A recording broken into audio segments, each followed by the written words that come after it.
My gosh. Wow, that went everywhere. Alrighty. We are making 3 recipes using coffee. This was a suggestion that came on my video ideas on my Discord channel. So we're gonna do a starter, we're gonna do a main, and we're gonna do a dessert using our coffee that we are just brewing right now. Before I met Mrs. B, I never used to really like coffee, but I'm not a coffee connoisseur. You know, I'm no James Hoffman. I don't mind instant coffee, any type of coffee. I just need to have some in the morning. I guess it's kind of an addiction. And we've done some quirky recipes recently. I know what you're thinking, Barry, you're gonna go like crazy with this? You're gonna like shove it into like a prune or something? No, these hopefully today will all taste nice. Recently we did a food waste video where I actually used coffee grounds and that kind of wasn't so good. No. So I'm kind of hoping for a little bit of retribution today. Let's get this brewed and we'll start with the starter. Yeah, so we're gonna make hummus or hummus. I don't know, there's so many different spellings of that word. We all know what we're gonna try and make here. So it's still creamy, but maybe with a smoky, maybe bitter flavor, slightly of coffee. And I mean, I've got these grounds. I didn't really wanna do this, but I think if anything, it's gonna be best gone into this. We're gonna start with a Pita bread, or you could just grill it in the oven, brush some oil on there. Ooh, actually, let's do that. Oh, sorry for my toaster now, but hey, this is a bit more manual. Do it in your toaster if you want. Just don't put oil on it. That shouldn't take too long, but in the time it's doing that, we should be able to make the actual hummus itself. This is some chickpeas. We've got some garlic, bit of salt, a shimmy of paprika. Obviously way too much than you need because you can make this the way you want. Cumin, which I think is one of my favorite spices. You can just tell when you put cumin into something. Cumin up, so you better get this party started. Juice of a lemon. I'm gonna put in a teaspoon of the coffee grounds, all right? Yeah, the recent video I did where I used the coffee grounds in a dessert was not the greatest thing. It made it a bit gritty, so we'll try and get revenge today. Some tahini paste as well, so sesame paste. Last time I used this was for the Dubai chocolate. They've started selling that in the shops in the UK, and it's still really expensive.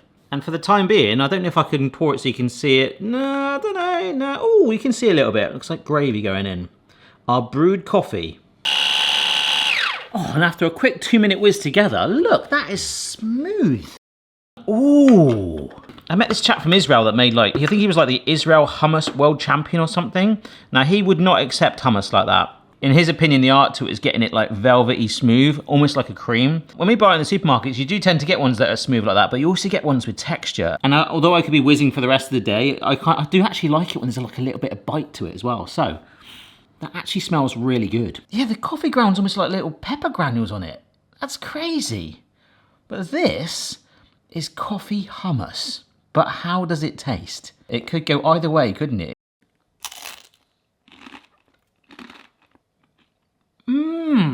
My first thoughts is not gritty at all. I was so worried about putting those grounds in, but whizzing it all in. And despite it having like a slightly rough texture and appearance, it's actually quite smooth.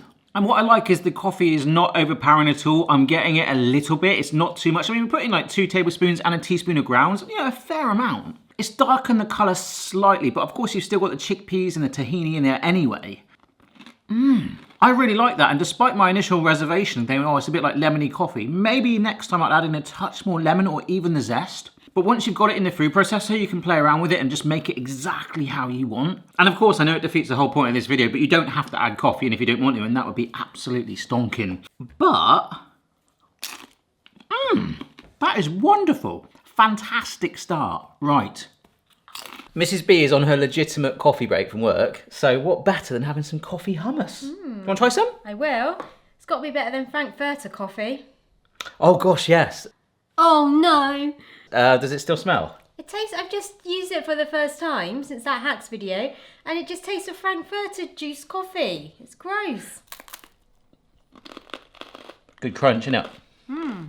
It tastes of hummus. Good. And it's got with a little bit of a bitter taste in it as well. Yeah, like light notes, I'd call it. Yeah. Do you like the little specks of actual coffee grounds, like pepper? I do. Good. Do you like Frankfurter coffee? No. In In this dish is pretty much everything we're gonna need. Well, apart from the coffee, but we'll come on to that. Yes, next up is a coffee chili. And I don't make the rules here, but it will 100% taste much better the next day. It always does. It always does. But we are going to do a chili. We will be adding dark chocolate in with it too. It adds a little bit of bitterness, a little bit of depth. But how will it fare when we also add in coffee too? Enhanced bitterness. A really bad idea. More flavor profile and depth. A caffeine high in a chili. But prep-wise, we don't really need to do much other than dump a lot in, which is what I really love with this. So I've got some garlic that's chopped here, and these are the peppers here, the recent hacks video that Mrs. B just referenced. The first hack we did, this hack that was sent in by Annie, it's absolutely amazing. We just basically slice it, so you've still got a little link there, so it doesn't go everywhere, so you can just do one cut. It's brilliant. Oh, the big old dish. So I've got my onions in there, in goes the garlic. So we're just gonna cook this up on its own for a couple of minutes. But now I'm gonna get some peppers, a couple of minutes with them. And yes, I did put the peppers in a jug. I've no idea why. Why am I crying? This is like, I'm getting really emotional now. Ugh. I was actually mulling over not using beef mince at all and maybe just padding it out with like loads more beans and stuff. Yeah, so it's starting to change color. We're just gonna brown this up probably about another 5 minutes or so. And I'm getting pepper absolutely everywhere. 5-second rule. Alrighty, this is looking good, nice and browned. Does need coffee though, doesn't it? But not quite yet. We're gonna add in some tomato puree for some concentrated flavor. Shimmy in some cocoa powder for that chocolatiness as well, all right? Some cumin, paprika again, cinnamon, and chili powder. And before we add some more familiar things in, this is the coffee. It actually didn't look like it, but that was 150 ml, and I made that coffee really strong. Oh gosh, that smells insane. All right. This is a tin of tomatoes and it didn't really want to come out. It's like, are you sure I want to go in there, mate? It's coffee in there. And here are some kidney beans that I've drained off too. Lovely stuff. Oh, that's starting to look a bit more chili-y now. Chili-y, that's a word. I'm gonna bring this up to a simmer for about 25 minutes or so, and during that time, if it's getting too thick, rather than adding water, which I would normally do, I'll just add some more coffee, but look at this. This is gonna be absolutely gorgeous. I'm calling it now. I think this is gonna be absolutely phenomenal, a coffee chili. It has reduced down a fair bit, so instead of adding in the water, I'm gonna top it up with another 100 ml of our brewed coffee. And here are those dark chocolate chips. Oh, I'm almost drooling. Eee. Bit of rice. I'd love to get some tortilla chips now. Folks, I'm gonna be completely honest with you. I have to try and take a thumbnail sometimes of me holding food and things, and I just was literally just holding up this chili to the camera, and I have just managed to pour it all over the floor. Look at that. Absolutely world-class professional setup. Just excuse the mess. I mean, I just cleaned up most of it, but I really want to try it. Depth. If I had to do a one-word review, maybe I should do that on all future recipes. Depth. Not so much bitterness, but more richness and earthy. I'm using that word more now. Just this sort of flavour profile where it's all sort of blended and consistent. There's no sort of like dominant flavour. And I think like the dark chocolate, it kind of adds like an umami. Maybe the coffee has sort of done that too. And I used quite a strong chili powder. And I suppose that the acidity of the tomatoes in the chili powder, is that acidity? I don't know. It's definitely like neutralised that. And what I'm trying to say is sort of brought it together as one consistent, rich, deeply flavoured chili. Really comforting. Not disgusting. I mean, if that's a better conclusion, depth. Not disgusting. That was absolutely sensational. I think it's really missing a blob of sour cream and maybe some crushed tortillas on top, or how about a bodged cheese mat? Ugh. Oh my word, look at that. Yes, if you watched the video the other day, I redid the cheese mat, but that was during this video. Time travel, folks. Right, for dessert, redemption.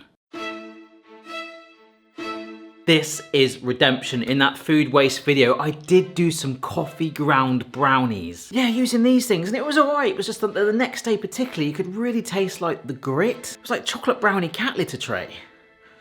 Try not to visualize that. In the words of Sabrina Carpenter, too bad your eggs don't do it for you. Eggs. These are the chocolate chips I used earlier. Needed a bit more, so I've got some dark chocolate and some butter. We could do this over a pan, but I'm gonna do it in the microwave. I'm microwaving in my microwave called Mike, because I can't be bothered to use a saucepan on my hob. If you'd like to book me for your wedding, do let me know. Sorry, sometimes I even surprise myself. That was terrible. I don't mind dark chocolate, but you gotta be honest, when you melt it up, probably because of the more cocoa solids in it really, it is just so shiny, isn't it? Right, we'll leave that for a minute. 250 grams of sugar going in with that too. Now, say you can't sleep, that's me, that's that sweet espresso. A teaspoon of espresso powder, straight in. Bit of salt, helps with the chocolate. Don't ask me why, I'm sure someone more intelligent than me can answer that. Bit of vanilla. And not only that, 100 ml of our brewed coffee. To be fair, we could have added the coffee in with the chocolate and the butter mix, but that made no difference, and that stinks in a good way. People sometimes say, but how can you say that stinks in a good way? Or sometimes say it's got a stench. It's a stench of coffee, mocha, that sweet espresso. Beautiful.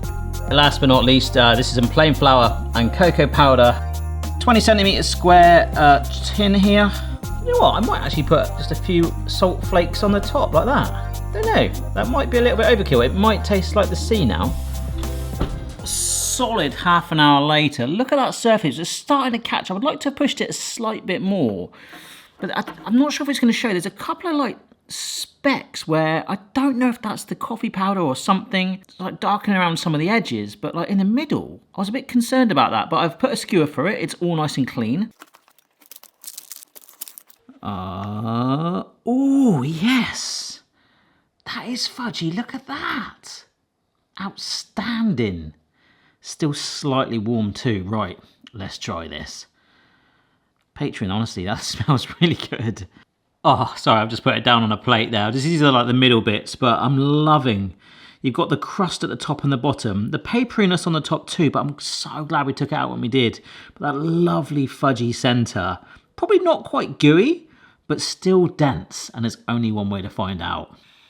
It does smell, actually out of the 3 recipes, the most coffee-ish. Sorry.